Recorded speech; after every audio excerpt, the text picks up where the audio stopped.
제가 작가였을 때 느꼈던 전반적인 상황과 매니지먼트 대표로서 겪는 상황은 좀 미묘하게 달라요.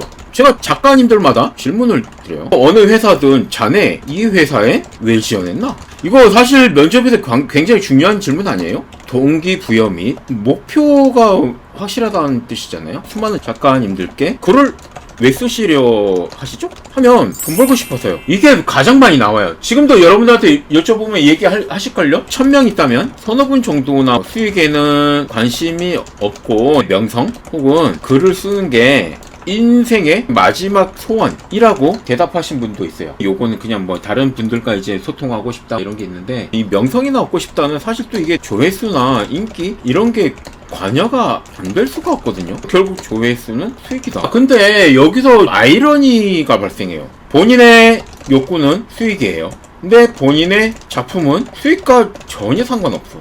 인지부조화가 일어나는 거예요. 인지부조화라는 게 돈을 벌고 싶대요. 근데 돈을 벌 수 있는 행위를 안 합니다. 이 첫 단추가 안 맞으면 이걸 끌고 가서 성공하는 사례가 거의 없었던 것 같아요. 인지부조화가 일어나서 돈을 벌 수 있는 행위를 안 한다는 얘기는 뭔 것 같으세요? 돈이 벌리는 글쓰기를 안 해요. 그냥 본인의 뜻대로, 본인의 취향대로, 본인의 생각대로, 본인의 고집대로 그냥 써요. 근데 돈을 벌고 싶어. 좀 이해가 안 되는 그런 상황이잖아요, 사실. 아니, 그 어떤 가게를 운영하는데 되게 손님이 바글바글 했으면 좋겠고, 내 음식을 기다려줬으면 좋겠고, 돈을 많이 벌었으면 좋겠어. 근데 집에서 일어나서 출근을 오전 11시 하고 오후 3시에 퇴근하면서 그게 가능해요? 이게 말이 안 되는 거잖아. 근데 이게 이상하게 웹소설 쪽으로만 오면 그 이상한 전혀 상식적이지 않은 상황들이 계속 벌어져요.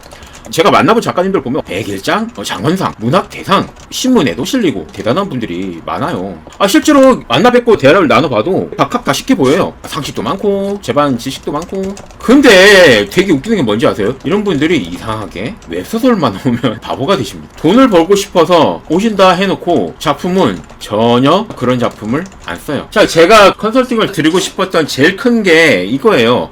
웹소설 시장에 왔으면 여기에 맞는 글을 쓰도록 노력을 해야 되지 않겠습니까? 이렇게 하면 지금 보시는 분들, 나는 안 그래, 내 취향에 맞는 글이 아니고 베스트 작품들 많이 챙겨보고 나는 이거 맞출 수 있어 하시는 분들 많죠. 근데 이게 그렇지가 않아요. 저랑 스토리텔링을 하거나 피드백을 할 때 최후의 방어선이 있어요. 숭고한 의지를 가지고 사수하시는 경우가 굉장히 많습니다. 근데 제3자가 볼 때는 굉장히 작은 부분이에요. 작가주의라고 표현되는. 여러분들이 성공할 수 있었음에도 불구하고 그렇지 못한 경우가 많아요. 너무 많습니다. 제가 매니지먼트를 하면서 가장 안타까운 게 요거예요. 제가 거의 20년 동안 글을 써오고 1위도 해보고 막 했던 작가로서 여러분들 대다수보다는 성공할 수 있는 방법을 조금 알지 않겠어요? 맞죠? 여기서 포인트를 잡아서 여기를 수정하고 여기를 좀 나갔으면 좋겠다 하는 부분들 제가 말씀을 드린단 말이죠. 근데 저는 절대 못 고칩니다. 대표님, 그거는 절대 안 돼. 전화로 제가 일주일 동안 하루에 3시간씩 전화하면서 작가님 제발 이 부분 고치셔야 됩니다. 이거 고치시면 작가님은 진짜 네이버에서 알아주는 대작가가 되실 거예요. 이것만 고치시면 수익이 장난 아니게 발생할 거예요. 왜냐면 이때까지 너무 잘 끌어왔거든요. 딱 그 부분만 어떻게 후정이 되면 되는데 성공을 향해 가는 아주 작은 관문 그것만 딱 넘어서면은 이분은 그냥 네이버에서 못해도 한 10위권, 5위권에서 놀 수 있다. 이 정도의 작품이 있었단 말이에요. 저는 대표님 거기는 분명하게 제가 사회적 메시지를 넣어야 되는 부분입니다. 그 뒤에서 들어가는 스토리가 이 글을 쓰게 된 동기부여? 목표였다. 근데 결국 거기서 꺾였어요. 저는 수익이나 이런 게 다 보이잖아요. 어느 정도 분위기란 게 보이거든요. 아니에요. 그게 두퍼님께서 말씀하신 게 타협이라고 하시는데, 그러니까 전제는 이거예요. 소를 왜 쓰세요? 라고 여쭤봤을 때 수익을 내고 싶어서요 라고 말씀하시는 작가님들한테 말씀드리는 거예요. 만약 작품성을 위해서요, 혹은 명작을 하나 만들고 싶어서요, 아들에게 아빠의 있는 모습을 주고 싶어서요, 이러셨다면은 저는 그쪽으로 방향을 맞춰서 컨설팅을 해드렸을 거예요. 그리고 여러분들 자신의 의지나 메시지를 전하시고 싶을 때도 독자들이 많아야 그게 의미가 있죠. 그렇다면 오히려 역설적으로 잘 팔리는 글이 공식을 따라가면 되는 거죠. 초반부에는 발톱을 숨기셨다, 후반부에 드러내주시면 아주 효과적입니다. 이거는 입증이 된 방법이거든요. 초반부에는 다른 작품이랑 경쟁을 하려면 어쩔 수 없어요. 이미 검증된 방법을 놔두고 굳이 왜 내가 어렵고 험난한 길을 걸어가야 됩니까? 그러니까 수능 보기 전에 기출문제 풀고 가는 게 훨씬 낫지 않아요? 근데 수능에 어떤 유형의 문제가 나올 거다, 내가 예측해서 문제를 만들고 지금 이게 이 차이예요. 수능에 합격하기 위해서는 기출문제 보고 가는 게 훨씬 낫죠. 사람들이 보고 있는 그 포인트들이 분명하게 있는데 이걸 굳이 외면하고 이거를 갈 필요가 없다는 얘기죠. 네, 그쵸. 에이드퍼님 말씀처럼 그게 맞고, 그리고 한번님의 질문에 그거는 조금 맞으면서도 좀 다른 느낌 같아요. 기분에 대한 이해가 없는 상황이라기보다는 제대로 보여줄 수 없다 이게 아니고 쉽게 보여줄 수 있는 방법이 있는데 굳이 그걸 외면할 필요가 없다는 얘기 같아요. 충분히 수익을 내면서 내 주장도 드러낼 수 있고. 네, 에이드펌이 그게 맞습니다. 궁극적으로 제가 드리고 싶은 말씀은 그게 맞는데 후반부에는 그냥 정해진 공식대로 쓰시는 것도 좋고, 혹은 나중에 가서 뭐 독자들이 원래는 50명 볼 거 10,000명씩 본다, 그때 가서 작가님의 세계관이나 소신을 드러내도 좋고, 그거는 알아서 하셔도 된다는 부분이에요. 초반에 잡아놓지 않으면 다 도망갑니다. 독자들은 볼 글이 많잖아요. 굳이 내 글을 볼 필요가 없거든요. 얼마든지 골라서 볼 수 있어요.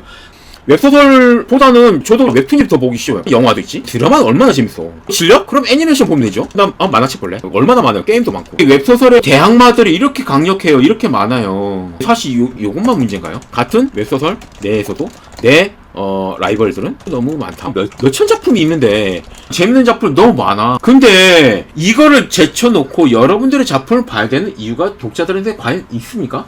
그러니까 독자들은 인내심이 없는 거예요. 그냥 초반부 보다가 1, 2, 3화 4화 5화 보다가 나랑 안 맞아? 빠이빠이 난 다른 거 보러 간다 이렇게 가버리는 거예요. 그러니까 초반이란 게 굉장히 중요하다는 얘기고, 웹소설의 특징이 1, 2, 3, 4 길게는 5화까지 해서 승부가 결정된다. 그렇게 진화한 겁니다. 진화의 반대말이 도태된다는 말 있잖아요. 선택되지 않은 건 다 도태된 거예요. 버티지 못하고.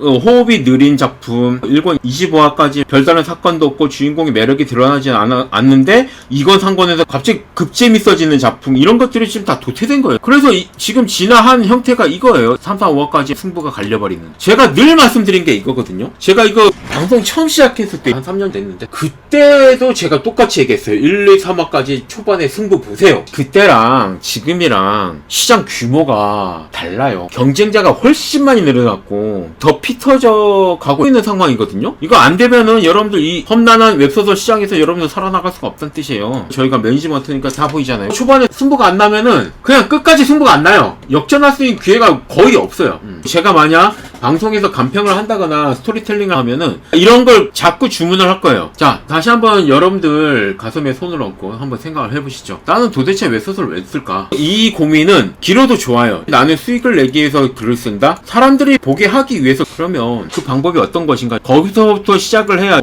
좋은 피드백과 나쁜 피드백을 걸러낼 수 있고, 그리고 본인이 글을 쓸 때 방향을 정하고 구상을 하시고 고민을 하시면은 전략적으로 아주 올바른 방향으로 글을 쓸 수 있게 된다는 거 얘기예요. 이게 굉장히 작아 보이는, 그냥 스쳐 지나가도 되는 아주 단순한 한 문장이지만 여러분들의 인생을 바꿀 수도 있는 문장입니다.